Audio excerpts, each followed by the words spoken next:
Salam, hormatly yurtdaşlar.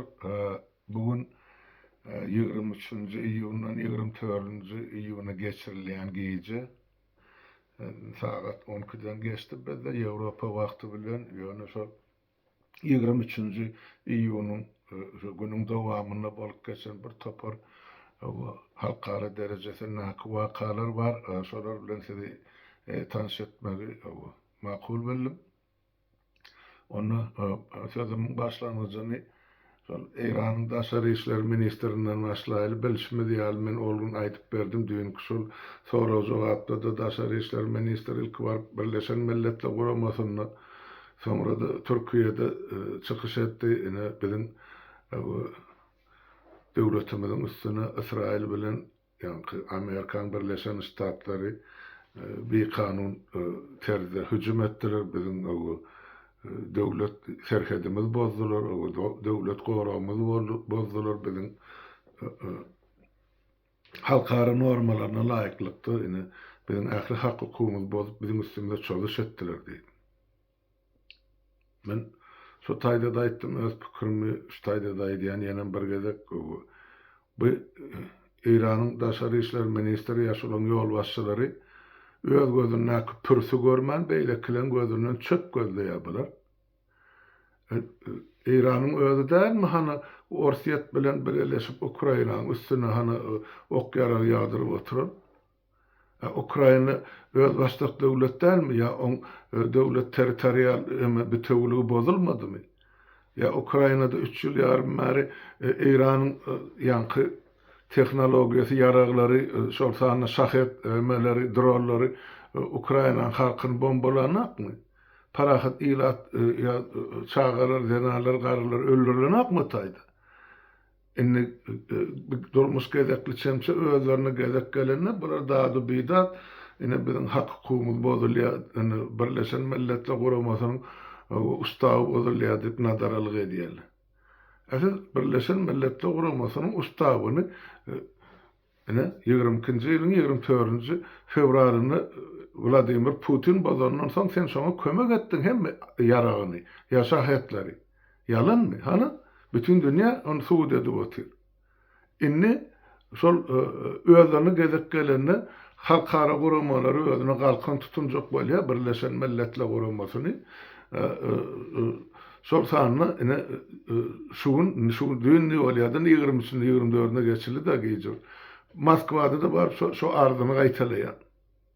Ýöne ol eli boş baranak Moskwa baranyna şol bilen baş ruhanysy Ayatollah Khameneiň ýa-ni hatyny gowşurypdyr Putin'i. Şo hatda aýdylyşyna görä Ayatollah Putin'e nägilelik bildirýän eken sen degerli we degişli şertde ýagdaýda bizi gollaňdak ýa-ni Amerika ýa Israil'e garşy hereket edeňek diýen ýa terde ardy şikaýet edipdir. Putin'in yüzüne şaktal bir zatlar samırdan bolýar, ay biziň gözüňe tutýar, ine biz zatlar ýazgarýas, ýöne olaň birleşme baglaşan şertnamalar bar da İran bilen Orsiýetyň arasynda ýan ýakyn. Bular şu gerek bolsa birege ýaragly kömegine etmeli. Ine şu kömek etmeli ýerini İran'a gezek gelende Putin ine sapalyk etdi. Şertim şahym edýärdi. İran'a kömek etse, ondan Trump onu yüz berjek geldi. Ya da Trump häzirim näme bilen oturjak belli däl, ona yeter häzir bolup aýtjak bolýan zat Moskwada da baryp ýene de şo ýerde nazaralyk edýär. Ene şolar ýar biziň hak hukumymyz bozulýar diýip. Ýöne hak hukumy bozmak özleriniň maslahaty, onuň adalatyň hatirasyny aýtmagymyz zarur ýurtdaşlar. Egerde mesele maýdaýly İsrail ya da Amerika şu parahat oturan İran'ın üstüne öz kellesine gelenle çoğun bolsalar onu hemme döwletlerim ýazgarardy. Şol sany şahsiýet hökmüne menem ýazgarardym. Näme üçin parahat oturan ilatyň üstüne döwletiň üstüne çoğyandy. Bu dünýäde terrorizmiň ojagy bolup duran we İran özü ot gorsap otyp bütün şol Arap döwletleriniň içinde öz terrorist toparlaryny döredip 40 yıllap gıygırıp otyrar, islenlik burstan, islenlik köçeden, Amerika ölüm, İsrail'e ölüm, o söz bilen çaklenen aklı hareketleri bilen şu devletlerin adamları eline düştü, damağın tersine çalyalar bulan. Ondan şu bolluğu mu? Ya olan şu parahat devletliğini anladı yani. Onun bir yankı atamlı yara yüze çık ya. İkinci Cahan Ursu derler yurtta sonra o taraf bu taraf olup avtomada atışar yani. Ne yağdarını bombalar var. O bilen bütün dünyanın pıtıradıp boluyor. Ne aydılsına göre İran'la şu yarası 3 tane laboratoriyasını pesinden aydılyanlar pesinden 400 kilogram baylaştırılan uran mağdanı var diye. Ya cismi. Men fizik yadırşıktan yani şu bilyan zadım, esten zadım size yetirmek söyleyeyim. Şu uran baylaştırılan uranın şu atomlu bomba yasap oluyor. O yer şarını çevirse de gelişmen duracak değil. Yönü inni son yank laboratoriyaları yerin dağın teyinini kayalan teyinini yerleştirilen şu 3 tane laboratoriya her birinin çumluğu 100 metre deyip aydılıyor. İnni olup Amerikalı bombaladı, iş bitti deyip aytti Trump çıkışını. Yani ne derecede sol bombalar var, so teyine yetti 100 metre. Hep ona yetmek için bir bomba yeterlikte, şu bir bombanın düşen yerine yaşan bir deşigine ikinci bombada gönül gelip girmeli. Hep bir bomba 60 metreden 70 metreden yukarı alınak, ikincisi gelip vursa onunla demek 100 metre çumluğa barıp yetiyor. Eğer şeyde partladılar mı olsa, hani onu sol laboratoriyalardaki uran, baylaştırılan uran. Yine son gurrun ne de vatı sumar bütün dünya ekun meri. Nira gitti. İranlılar aydiye biz otaydan çıkardık diye. Otayda yok diye. Onu nirde sor. Ya olsa otayda bolun mu olsa, partladıran mı olsa, inni on radyasası yuvastan çıkıp so Tuğrak'taki ahri regionu yayracı da. Sorsanı bizim Türkmenistan'da da Azerbaycan'da denemen berk taraf alyan, ağır tarafı nirelerek gitse, o bile nişimiz yok oluyor. Her benne öz ağıran yerini tutur diye de, bir de öz ağıran yerini tut diye. Türkmenistan'ın Azerbaycan'ın üstüne gelecek sol, eğer sol yerin aşağından sol, uranın yemesi çıkayan varsa, cisimleri, ya zahiri. İnni Azerbaycan sonun monitörü de doğdu. Monitör demek son barla vati huvanı, suyu, yeli, nirden ösya, nira var ya, son Azerbaycan'ın üstüne gelecek mi? Eğer son tozan mı, asmanı kalan mı olsa. Sebep ol Çernobyl'lı atom stansiya partlarını son yelgini, huva kalan, burada yeteni, sonun süyüşüp, tapıgını Ukrayna nerede, Şveçya nerede? Gelip Şveçya'nın içinden oturun velayetin teoriklerini yağıya, yukarıdan yağın var. Yine sonra şu bütün berdaki hayvanlar kırdılar, tokoydakiler. Adamlar zehirlenmesin diye. Sebep atom cisimleri yurttaşlar. O şu bir sekundda darga bilen ömesi var ya da 300 yıla çelli dargaman yerde yatayanım var. Son 300 yıllar fon vermeli, geçip duran teorikten adam olsun, hayvan olsun, ösümlük olsun, su olsun, sonu zehirliye. Yani, bir vada ölüyenler var, cisimden yok bulup gidiyor, kayıp bulup, ama 300 yıla çeli çeken cisimler var, darganak, pıtranak sol. Düşen yerine yatıyor. Daş teorinin zehirliye.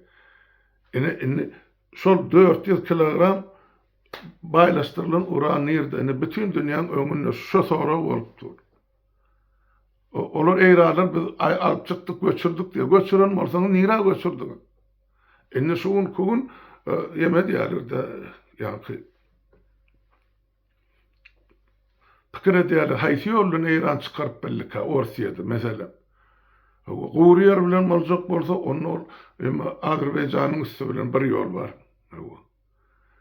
Denizin üstü bilen olacak olsa gönü sol Kaspi denizin üstü bilen gönü olur Astrahan'a çıkarıp belli Orsiyadın gönü teritoriyasını. Yok, bäri tarapdan demir ýolun çykarjak bolsalar, ana Aşgabatyň üstünden demir ýolun görüm Orsiýadaky daýmaly. Bu Özbegistanyň, Gazagystanyň territoriýasynyň üstü bilen. Ene, indi şonu gözläp tapan akly, nire çykarylanyny bilen ak. Onun ay haber berýärler ýa-ni Ilkasym şu düýün öňünlükde ýema Tehrana diýe Hytaýlan 3-4 sany ýük samolyody gelip gonypdyr diýe.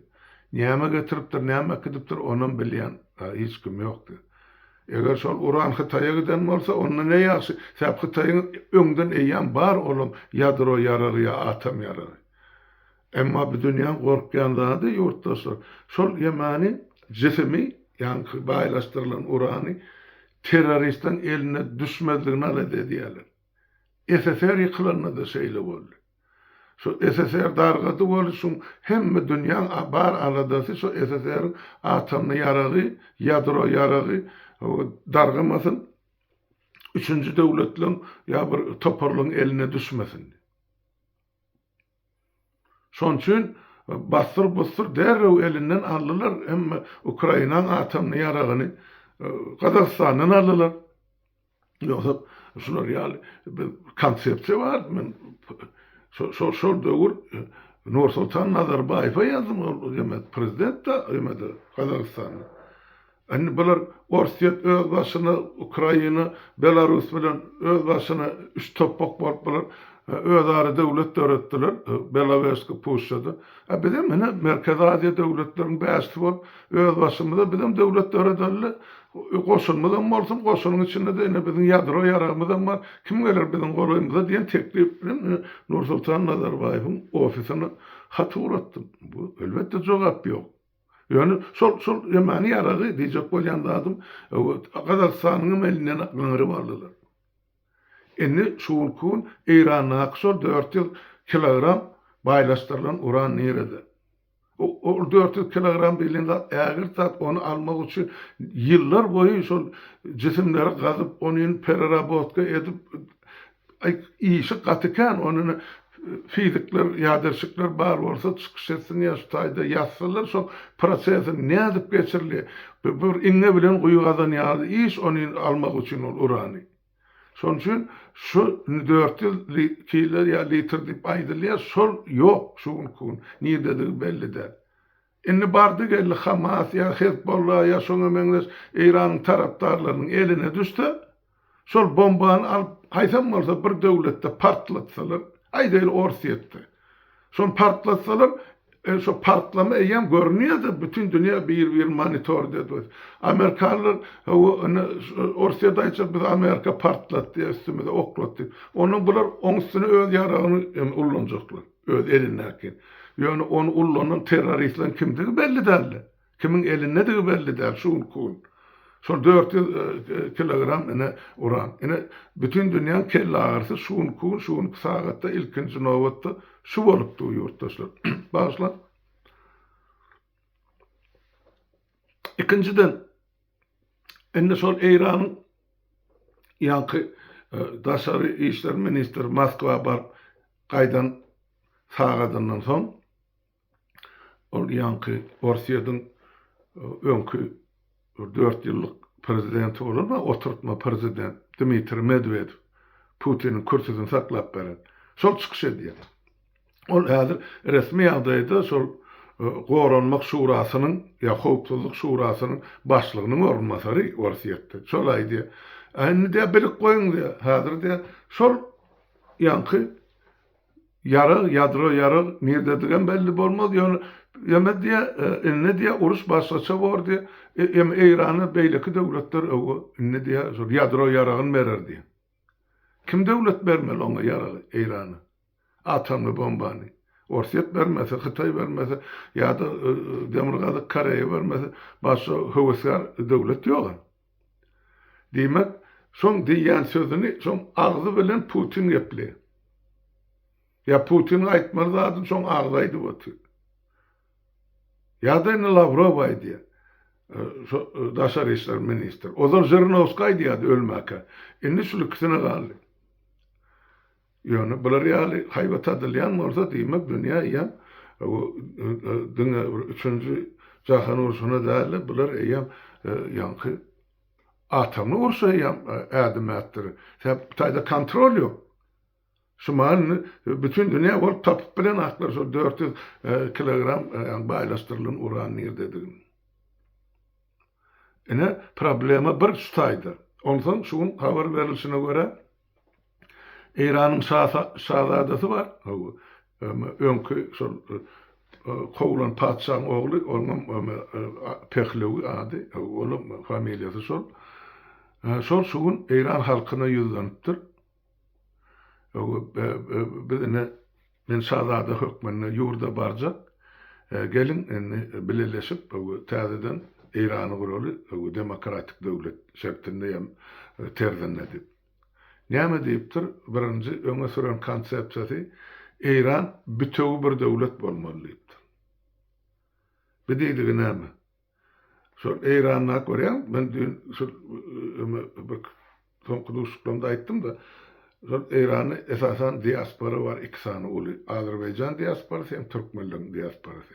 Şo taýda döwlet parçalanmasyn, bölünmesin, hiç ýere gitmesin. Iran şo bütewligine galsyn.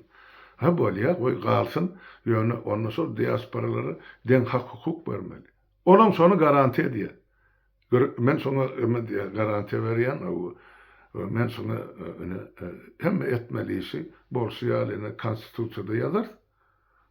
Şonu mederdi. İkinciden aýdany şol Iranyň hemme hareketler var. Ozallan gelýän bular Iran Today partiýasy bar, diýildi. Today diýmek şol Komünistler partiýasy. Onuň SSR döwleti Iranyny şo padşa garşylyklaryň ýerdi.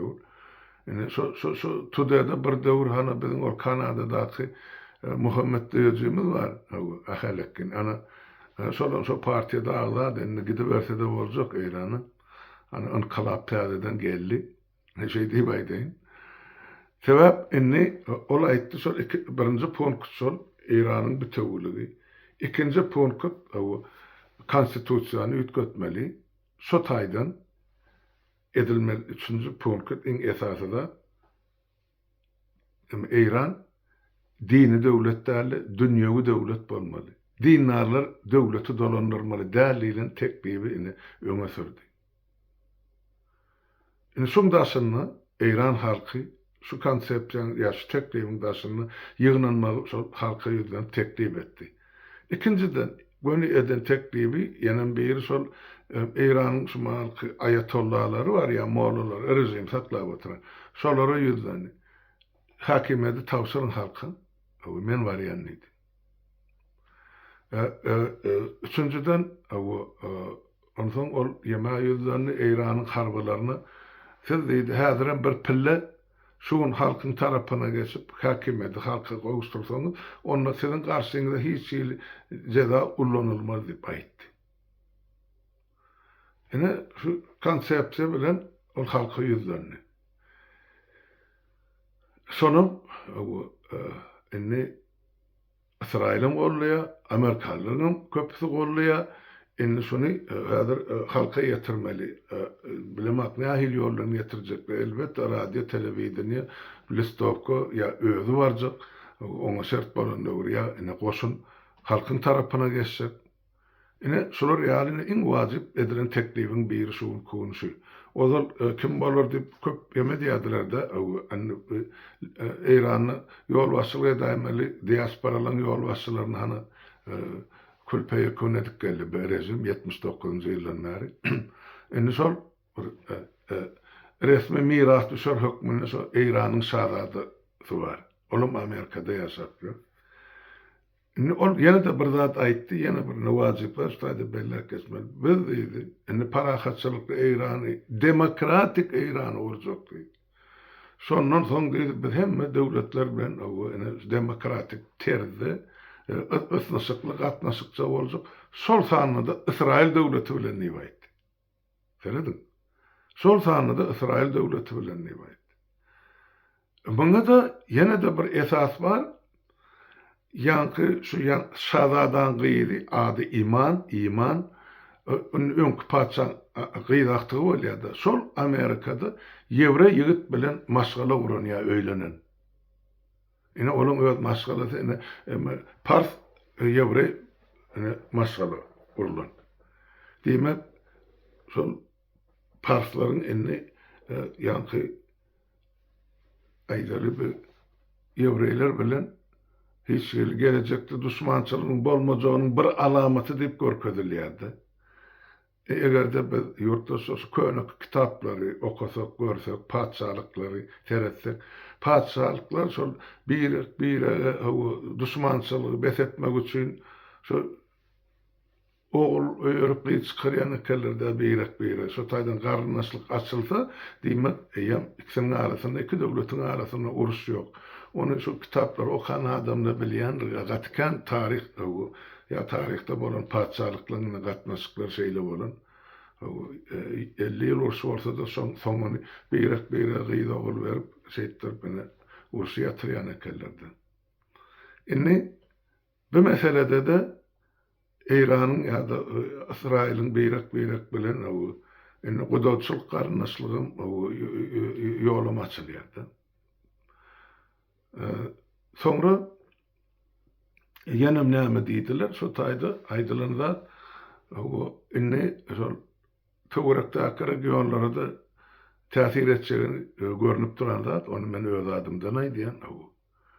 Eger İran'y rejim ötkese, demek Türkmenistan'da, Türkmen ötkemeli, Özbekistan'da, Tajikistan'da, Kazakstan'da, Kırgızistan'da.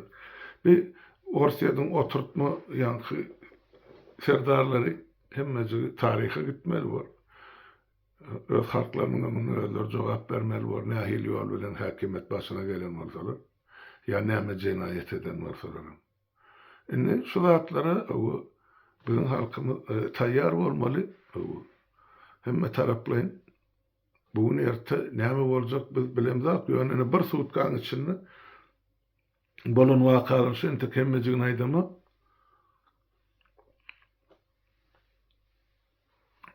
Amerikan prezident Donald Trump aýtdy-da, şu üstan laboratoriýany bombalandan soň geldi inni oturdu, golçak İran inni bir atom ýarasy ya ýadro ýarasy döwletdi. Şoňa golçakandan soň siz öz döwletiňizi özüňiz dolandyryň. Biz halkyň bilen hem döwletiň bilen hem işimiz ýok. Şonu etdim mollalar ýok, haýwa tatdylar, inni sere siz edişimiz diýip. Donald Trump'a aýtdy, eger bardy geldi, şu bir Amerikan bazasyny ya salladyny eskerini, şuraya Amerikan garşysyna ýara ulansaň, onun üçin çek jazany gatagyr boldy. Ene ýa-ni geýişlik, 23-nji geýişlik, öýlen geýişlik. Ýa-ni Amerikanyň ýa goşullary bar, iň esasy köp birleşen ýeri Katar döwletinde. Şo taýda Amerikan harby bazasy bar. Onun şo bütün gün nogara seredýän şo taýda baş ştaby ýerleşdirilen. Ine şoňa Eýranlylar hüjüm etdiler. Şunu diýen endi dün walýada giýje ýarymdan geçenden soň aýyň 23-nji öýlelik ine şular ýaly çalyş etdiler. Entek belli däl o taýda näçe adam öldü, näçe ýetdi, näçe ýaralandy. Ýöne Eýranlylar çalyş etdi. Inni gezek Amerikanky. Amerika indi näme bilen jogap berer Eýrana? Donald Trump sözüniň eýesi bolsa, inni uruş has ula turmaly, men diýjek bolýan zat. Ine 3-nji jahan uruşuna biz eýem girdik ýurtdaşlar. Ýöne şol uruş ulakan ýadro atom ýaranyň ulanjak uruşuna bar. Dirap uruşuna. Şol 400 kilogram baylaşdyrılan uran tapılmasa, diýmek bu uruşun aňarsyny soňuny gören ya onu takyklap biljek adamym ýok, döwletim ýok. Strategiyam ýok. Şoň üçin ine bir ýagdaýda bir näme etmeliýän soraw bardy. O bizim ana samsyklarymyz Atalol hemen pırkat çıkarıptır. Türkmenistan'ın o yaralı koşulları yani birinci dereceli tayyarlığa geçirilmeli. Yaralı koşullar çok hava güçleri ya qoranmak güçleri PVO protivazdushna baran. Onam aydıp beripdir bir ana şol Aşgabat'ın eteğini yani bir Göktepe bilen biz meýniň arasyna şu Aktepe'de garnizon bolmalydy. Onu aňyrda bir aýdypdyrlar Marin töwreginde. Emma 3-nji sen dogduk depem gazarwadyň diwiziýasyny. Indi şu taýda ýanky asmanyny atýan emre var, raketalar. Asmanyna uçup gelýän, nişan urup bilýän. Ine şolary birinji derejeli getiripdirler. Buyruk berilipdir, geçirmeli. Indi menden şu taýda soraw bardy. Türkmenistanyň şol goşadyrnagy içindäki harbalaryny. Birinciden şol yaraglar nirden alýan, nirde barsa-da şu SSR zamanynyň galan bir zat bar bolsa, onu masirip süpürüp ahirisen näme ýaly ahirisem gitdi Orsiýada Ukrainanyň garşysyna uruşdurulmagy. Indi iki galan bar diýen bilenimden kimin garşysyna ullanjak ene şol raketalary? İran'ın karşısına mı ya İsrail'in karşısına diyen soru var. Katı düşünüktü yağday var ya yurttaşlar. Ondan sen bir taraflık diyen statusun var. Sen ne ayır bir taraflık göm kime atacak sen havada? Yani İran'ın gelen raketanı atacak mı ya? İran'ı var yani raketanı yasamalıyordu uracak mı? Ha onun uçup durduğunda hani bir Balkanlaki yurttaşlarımız hani video alıp uğradıp durur bizim Hesem kanalımızda dura. Atyan bolsan atta sen sorar gayratlı bolyan bolsan. O zatları edebilmeyecek bolsan onu sen näme goşuny alacak molacak goşunyň birinji derejeli taýýarlygy getirip geçirmeli. O çağılar bağınnaky bir oýunjak demedäler bi. Bunların yurttaşlar bu vatanımızı ne derece düşürttürler. Men asıl şurun edip oturun işine aklın çatına ne ayır dälixany bolýar. O ne edip sen bolýarsın sen 1000 tane raketin var diýil. Sen kimi urjak şonuň birinji taýýarlyk Russiýanyň iki döwlet ya üç döwlet İran bilen on garşysyna duran İsrail bilen Amerika. Sen şoň haýsy bir tüpeňlejek aýtda. Sen durun yerinde para soğuk etmeyen şu üçüsünün ayısı birini alanda. Şunun birinin raketasını sen ziyan ersen. Onu näme gerek sen ol birinci dereceli taýýarlyk dip ağzın dolur köpürjükler honun mersi bolup gürlemek. Bir Suhoy haybat bolýar. Bilen edip oturan oýuny oýunjak. Şulara bir döwür men ýaşlyk döwrümde şulara pihbaq diýerdiler. Saparaga çumo diýär, çumoňy maňyrgaş. Beýdi ben watan oralar. Indi edilmeli zat şu mahal ene şu 400 kilogram ýok şu. Belki o Türkmenistanyň üstünden alıp çykylandyr Orsiýada. Olam belli däl ente. Ya getirip berdi giyrak koyunurlar. Olam belli däl. Abar şu taýda şu ýeriň astyna ýarlanan morda şu on iýsi koky ýeli ýeme howasynda herlep getirmezmi Türkmenistan? O näme üçin sen halkyň taýýarlaňa onu? Näme üçin şu ýerde oturan ilaty sumakyl şu serhetden ol daşrak gerek, da şowdamy, lewawamy göçürüňa. Ya gyrgyny bermekçimsiz. Galanja halkyň. Onu biz özümüz kesmeli bolýar adamlary şu taýdan ýüzlenmäge biz mezur bolýar adamlar öz aradaňyz özüňiz edin. Hiç olmaýan şu bir aýyň dowamyny şol uruş bir ýana bolýança göçün gidin doganyňyz barmy, garnaşyňyz barmy, dostuňyz barmy? Gidin da şol tarapy, gidin ana lewaby dogalymyz hemmesi. Siz kabul eder, biz şu ýelgenden gaçyp geldik diýdi.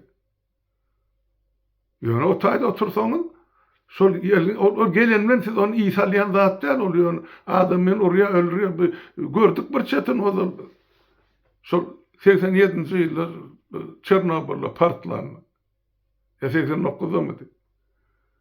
Ana. Şol. Inni bizim başımıza geldi. Ozal şol bu şer diýen ýerde Kaspin kenaryna Eýrany atomly elektrostansiýa gurýardylar. Orsiýadyň kömegi bilen. Şol gurman dip, şu ziyanı näçe bar dip, bokurdağımızı yırttım. yıllar boyunca azatlıkta çıkış edip. Sen sonra bir zat partlasa, bir Çernobyl'den beter bolup bütün regionu da herlecek. Onun otayda Türkmenistan yaşarlık toprak kalacak gel. İçerlik su kalacak gel. Tutorluk balık kalacak gel Kaspий denginde. Sol sana Azerbaycan'ı da. Sen kim buna kulak kabarttı? Niyazov mu ya özünü doktor deyip adlandıryan lellim mi? Hiç kim etmedi. Halka da haber verilen bu meseleler. Han Türkmenistan ilimler akademiyat. Han bilen atlı. Men akademikti. Jübileri iki diplomlu.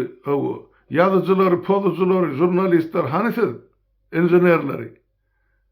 Bilyen olsanız aytmalı. Halka düşünürüz vermeli.